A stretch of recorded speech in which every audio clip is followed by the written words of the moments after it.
Everyone, welcome to अध्ययन अध्यापन। मैं निभा आप सभी का बहुत बहुत स्वागत करती हूँ और आशा करती हूँ कि आप सब सुखी होंगे, स्वस्थ होंगे, अपनी तैयारी अच्छे से कर रहे होंगे।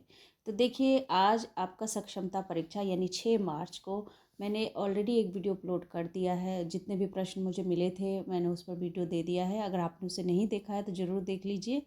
और इसके बाद सेकेंड शिफ्ट के कुछ इंपॉर्टेंट क्वेश्चन प्राप्त हुए हैं जो आज के पेपर में पूछे गए थे। तो यहाँ पर मैं उसका आंसर बता रही हूँ, एकदम सटीक आंसर बता रही हूँ। और क्वेश्चन की संख्या ज़्यादा नहीं है, लेकिन जितना मिला है वो मैं आप लोगों को यहाँ पर बता रही हूँ। तो चलिए स्टार्ट करते हैं। देखिए, यहाँ पर अगर बात करें हम पहले प्रश्न की, तो पूछा गया है कि 1946 में गठित अंतरित सरकार में कला एवं शिक्षा मंत्री कौन थे। तो ये राजगोपालचारी थे। तो ये आपका यहाँ पर सही हो जाएगा। थोड़ा सा डिटेल में इसलिए बता दे रही हूँ कि ताकि आप लोगों की रिवीजन हो जाए। देखिए, इस सरकार में सरदार वल्लभ भाई पटेल को गृह मंत्रालय दिया गया था, बलदेव सिंह को रक्षा विभाग दिया गया था, सी राजगोपालाचारी को शिक्षा एवं कला विभाग दिया गया था। वहीं आसिफ अली को रेलवे परिवहन और डाक और वायु विभाग जो है दिया गया था। उसके बाद जॉन मथाई को वित्त विभाग दिया गया था। वहीं CH भाभा को व्यवसाय और डॉक्टर राजेंद्र प्रसाद को खाद्य और कृषि विभाग में भाग मिला था। तो इस तरह से आपने समझ लिया ये सबकी जो है यहाँ पर सबको क्या क्या विभाग मिला था, ताकि इससे कहीं भी प्रश्न पूछे तो आप यहाँ पर कंफ्यूज ना हो। 1946 में जो गठित अंतरिम सरकार थे उनके अध्यक्ष कौन थे, तो हो सकता है कि ये क्वेश्चन पूछ दे, तो ये क्वेश्चन यहाँ पर इम्पॉर्टेंट हो जाता है। तो जवाहरलाल नेहरू अंतरिम सरकार के अध्यक्ष थे। इसके बाद नेक्स्ट क्वेश्चन है कि मनुष्य के शरीर का तापमान कितना होता है। तो देखिए, एक स्वस्थ मनुष्य के शरीर का तापमान जो है, तापमान बढ़ना बुखार होता है।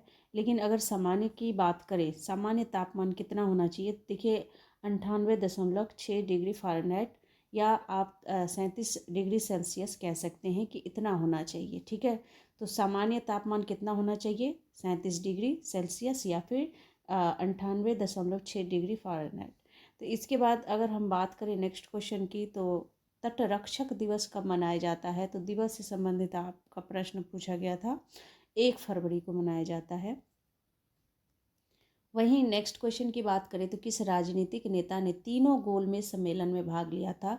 तो वो केवल एक थे, BR अम्बेडकर। इन्होंने तीनों ही गोलमेज सम्मेलन में भाग लिया था। इसके बाद नेक्स्ट क्वेश्चन था कि बेसबॉल के खेल परिसर क्या कहलाता है। तो इसे हम डायमंड कहते हैं। इसे क्या कहते हैं, डायमंड कहते हैं।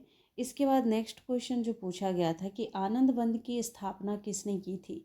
तो आनंद वन की जो स्थापना है डॉक्टर मुरलीधर देवीदास आमटे, जिसे हम आमटे बाबा के नाम से भी जानते हैं, इन्होंने 26 दिसंबर 1914 और 9 फरवरी 2008 यहाँ पर इनका दिया है डेट, जो कि बाबा आमटे के नाम से विख्यात है। ठीक है, आमटे के नाम से विख्यात है।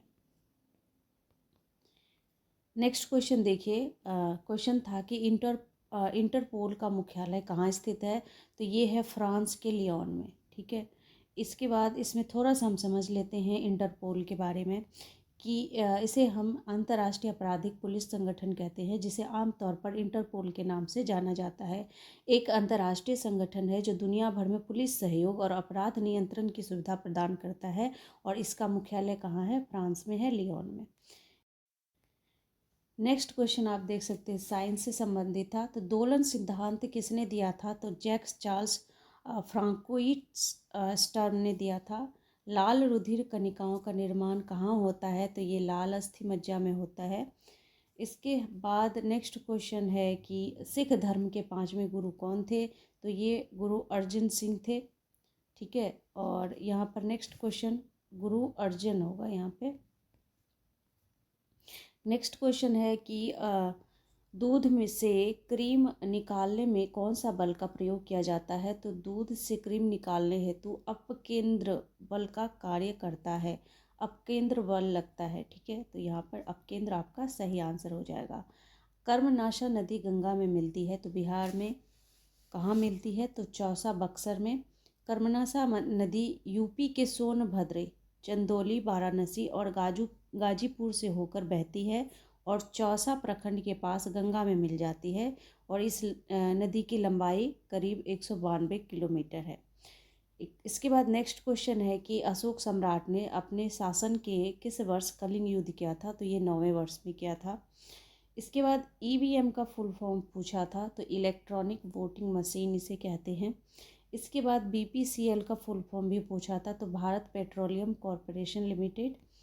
इसके बाद नेक्स्ट क्वेश्चन था कि किसी नगर के प्रथम नागरिक कौन होता है, तो किसी नगर के प्रथम नागरिक जो होता है वो महापौर होता है।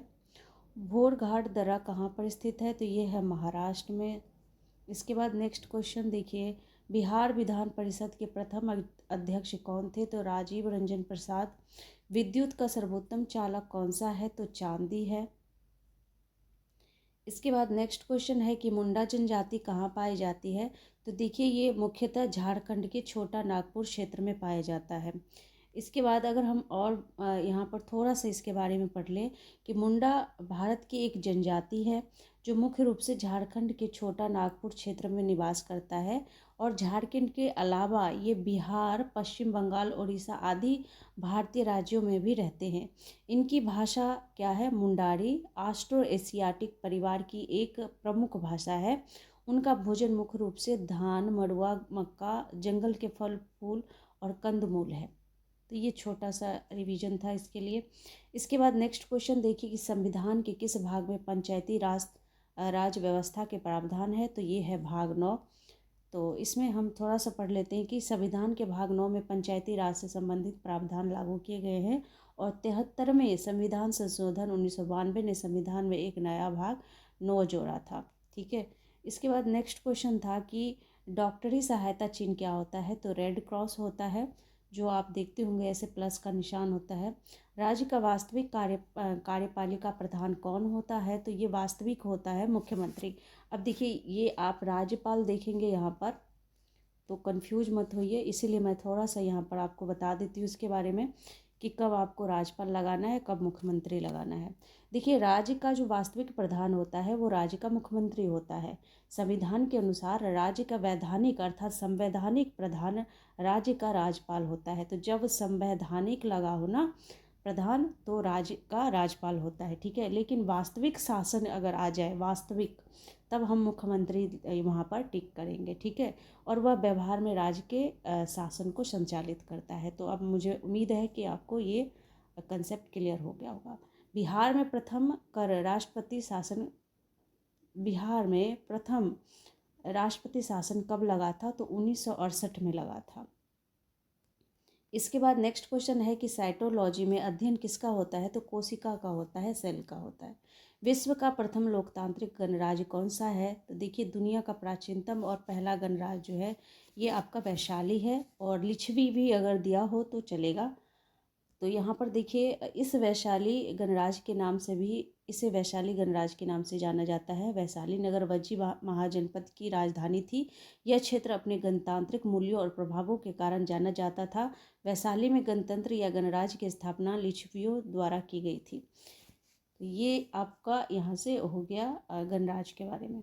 इसके बाद रग्बी फुटबॉल में खिलाड़ियों की संख्या कितनी होती है, तो 15 होती है।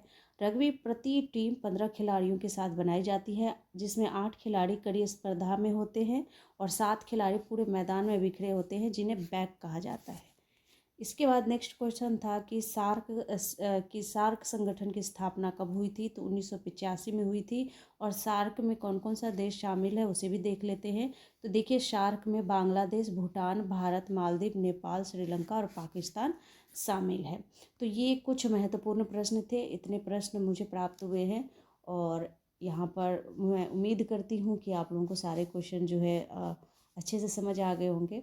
तो फ्रेंड्स आज के लिए बस इतना ही। मिलती हूँ नेक्स्ट वीडियो में। तब तक के लिए thank you and thanks for watching.